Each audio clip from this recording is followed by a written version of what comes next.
श्री शिव पुराण श्री रुद्र संहिता प्रथम खंड 5वां अध्याय। नारद जी का शिव तीर्थों में भ्रमण व ब्रह्मा जी से प्रश्न। सूत जी बोले, महर्षियों, भगवान श्री हरि के अंतर्धान हो जाने पर मुनि श्रेष्ठ नारद शिवलिंगों का भक्ति पूर्वक दर्शन करने के लिए निकल गए। इस प्रकार भक्ति मुक्ति देने वाले अनेक शिवलिंगों के उन्होंने दर्शन किए। जब उन रुद्र गणों ने नारद जी को वहां देखा तो वे दोनों गण अपने शाप की मुक्ति के लिए उनके चरणों पर गिर पड़े और उनसे प्रार्थना करने लगे कि वे उनका उद्धार करें। नारद मुनि, हम आपके अपराधी हैं। राजकुमारी श्रीमती के स्वयंवर में आपका मन माया से मोहित था। उस समय भगवान शिव की प्रेरणा से आपने हमें शाप दे दिया था। अब आप हमारी जीवन रक्षा का उपाय कीजिए।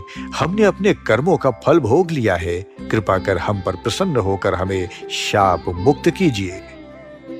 नारद जी ने कहा, हे रुद्रगणों, आप महादेव के गण हैं एवं सभी के लिए आदरणीय हैं। उस समय भगवान शिव की इच्छा से मेरी बुद्धि भ्रष्ट हो गई थी, इसलिए मोहवश मैंने आपको शाप दे दिया था। आप लोग मेरे इस अपराध को क्षमा कर दें, परंतु मेरा वचन झूठा नहीं हो सकता, इसलिए मैं आपको शाप से मुक्ति का उपाय बताता हूं। मुनिवर विश्वता के वीर्य द्वारा तुम एक राक्षसी के गर्भ में जन्म लोगे। समस्त दिशाओं में रावण और कुंभकर्ण के नाम से प्रसिद्धि पाओगे। राक्षस राज का पद प्राप्त करोगे। तुम बलवान व वैभव से युक्त हो जाओगे। तुम्हारा प्रताप सभी लोकों में फैलेगा। समस्त ब्रह्मांड के राजा होकर भी भगवान शिव के परम भक्तों में होगे।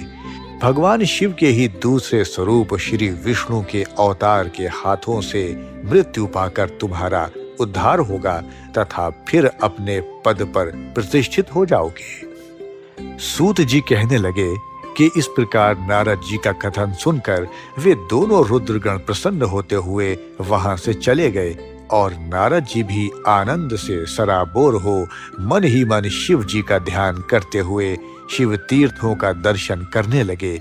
इसी प्रकार भ्रमण करते करते वे शिव की प्रिय नगरी काशीपुरी में पहुंचे और काशीनाथ का दर्शन कर उनकी पूजा उपासना की। श्री नारद जी शिव जी की भक्ति में डूबे उनका स्मरण करते हुए ब्रह्मा लोक को चले गए। वहां पहुंचकर उन्होंने ब्रह्मा जी को आदर पूर्वक नमस्कार किया और उनकी स्तुति करने लगे। उस समय उनका हृदय शुद्ध हो चुका था और उनके हृदय में शिव जी के प्रति भक्ति भावना ही थी और कुछ नहीं। नारद जी बोले, हे पितामह, आप तो परम ब्रह्मा परमात्मा के स्वरूप को अच्छी प्रकार से जानते हो। आपकी कृपा से मैंने भगवान विष्णु के महात्म्य का ज्ञान प्राप्त किया है एवं भक्ति मार्ग, ज्ञान मार्ग, तपो मार्ग, दान मार्ग तथा तीर्थ मार्ग के बारे में जाना है, परंतु मैं शिव तत्व के ज्ञान को अभी तक नहीं जान पाया हूँ। मैं उनकी पूजा विधि को भी नहीं जानता हूँ, अतः मैं उनके बारे में सभी कुछ जानना चाहता हूँ।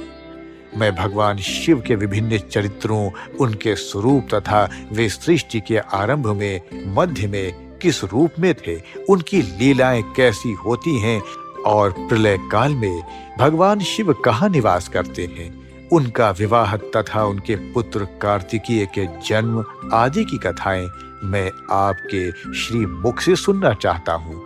भगवान शिव कैसे प्रसन्न होते हैं और प्रसन्न होने पर क्या क्या प्रदान करते हैं, इस संपूर्ण वृतांत को मुझे बताने की कृपा करें। अपने पुत्र नारद की ये बातें सुनकर पितामह ब्रह्मा बहुत प्रसन्न हुए।